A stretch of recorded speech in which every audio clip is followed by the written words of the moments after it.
For you to get the promotion to a role or a rank that you're looking for, you need to be operating at that rank. Does that make sense? So if you are, say, an associate trying to be VP, if you're trying to get VP on associate numbers and associate behavior, because that's important, and I kind of make sure that it's not just about numbers, then it's a struggle. You have to be, as an associate, operating at VP level behaviors, conduct, all of that stuff, plus the numbers to then say yes.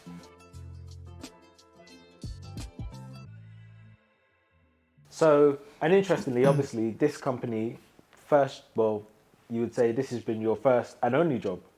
It has been my first and only company, multiple roles along the way, but only company I've worked for. So tell us, so you get into the business management side of the business, so not front office. Correct, grad program. 2 years? Rotation? It's a 3-year rotation. Okay. So you get into this new world, you're in England, obviously you're in the UK, as you want it to be. So in terms of personal, you're internally, how confident are you about yourself considering, do you know also the weight of the company that you work for at that time? Did you know how big a deal it is? Yes, I did.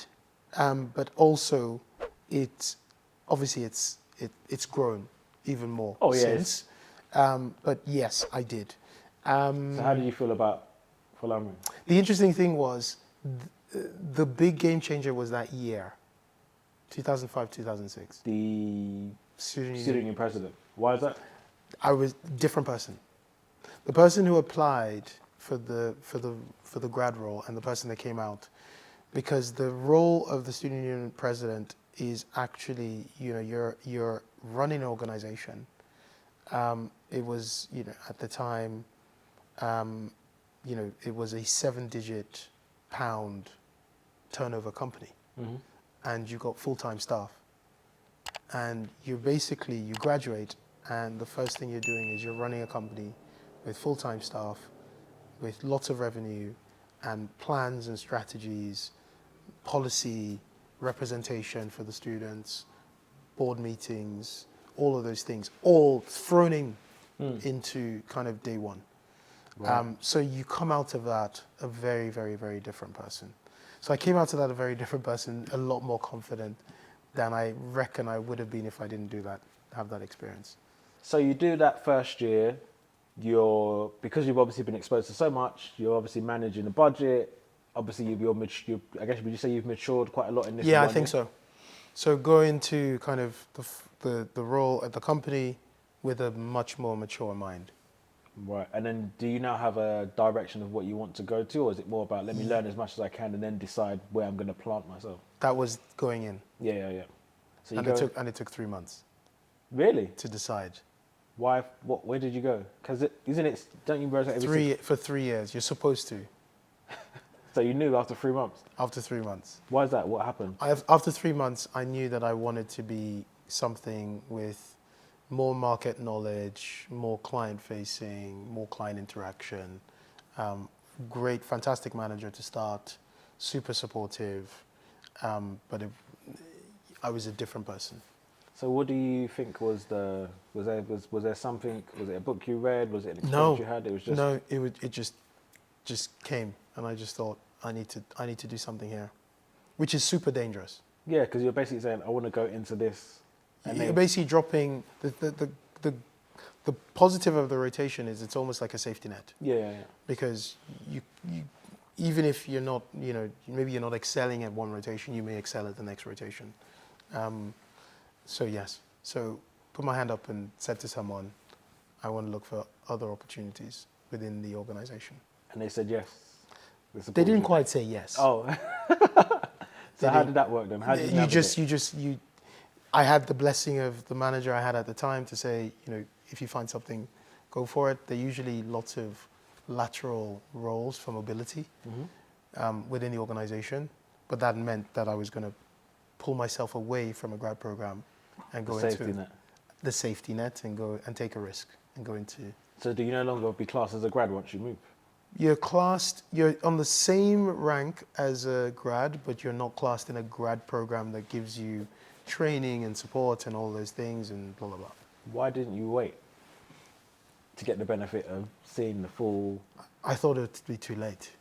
But is it also because you were older as well? It's like I don't have time to waste.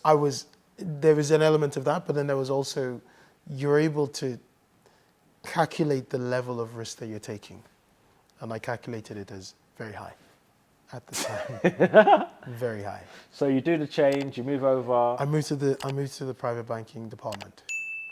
And then when you moved there, you started as graduate? I started as an analyst, basically. Okay.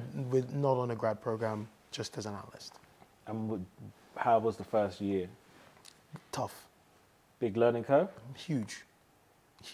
Didn't study, kind of investment management or finance or economics as a degree. Studied engineering, so you kind of I'm going back to my roots of basic economics, A-level economics, and building off that again.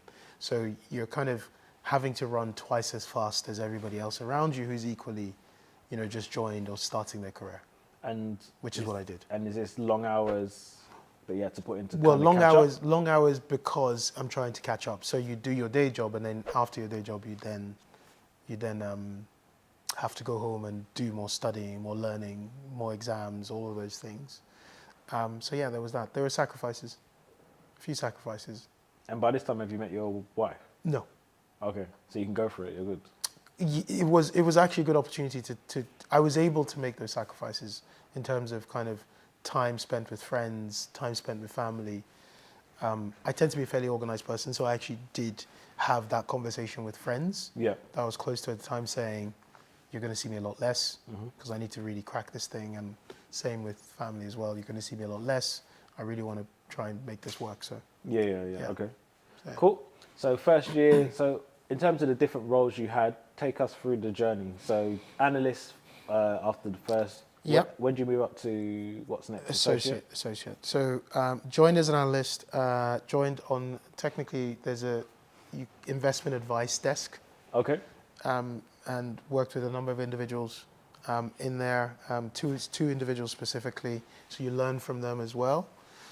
Did that for a couple of years and then became an associate. And then that's the point where you then need to start picking up some of your own client book. Right. So it's like business development. Exactly. How do you do that?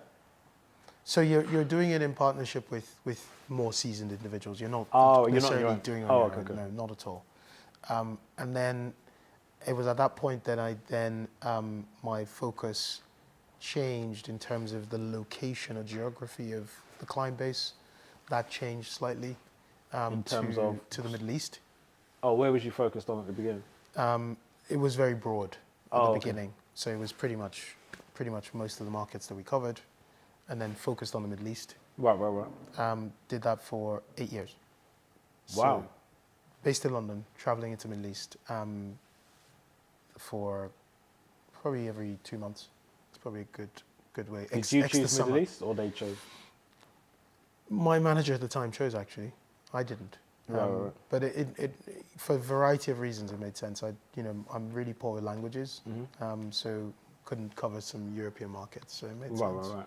So how do you get people to support you on your own mission as your career, to progress? What have you done? I share. I share ideas around where I'm trying to get to. I share ideas around where I think my strengths lie. I'm fairly self-critical around things that I could improve on. I work on them. But I think sharing is quite an important element of that, of getting people to, because if you don't share, they don't know. And you're not afraid of people hearing your ideas or trying to maybe, because do you share on peer level, or do you always share up? It varies. But again, the plan is my plan. Everyone that's in that process doesn't need to see the plan, if that makes sense.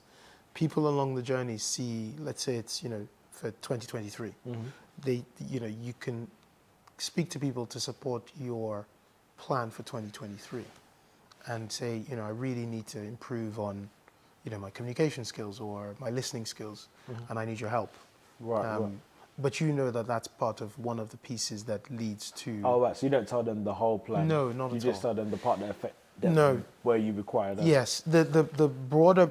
I do have a group of people that I would share the big plan with. I tend to use the word, my board, personal board, makes up of family and close friends. I think that's an important piece, and that's something I've always had. My brother's always been core to that. My wife obviously is core to that as well. But you need to have a group that you can have an open and honest conversation with about where you're trying to get to. And they can be open and honest equally about what you're doing well, what you're not doing well. They all need to be have different skills, different backgrounds in terms of how they think about these things. And you need to be ready to take it. So I've always had that. The group changes occasionally, but the core has remained the same mostly. So when did you start deciding? When did I start doing that?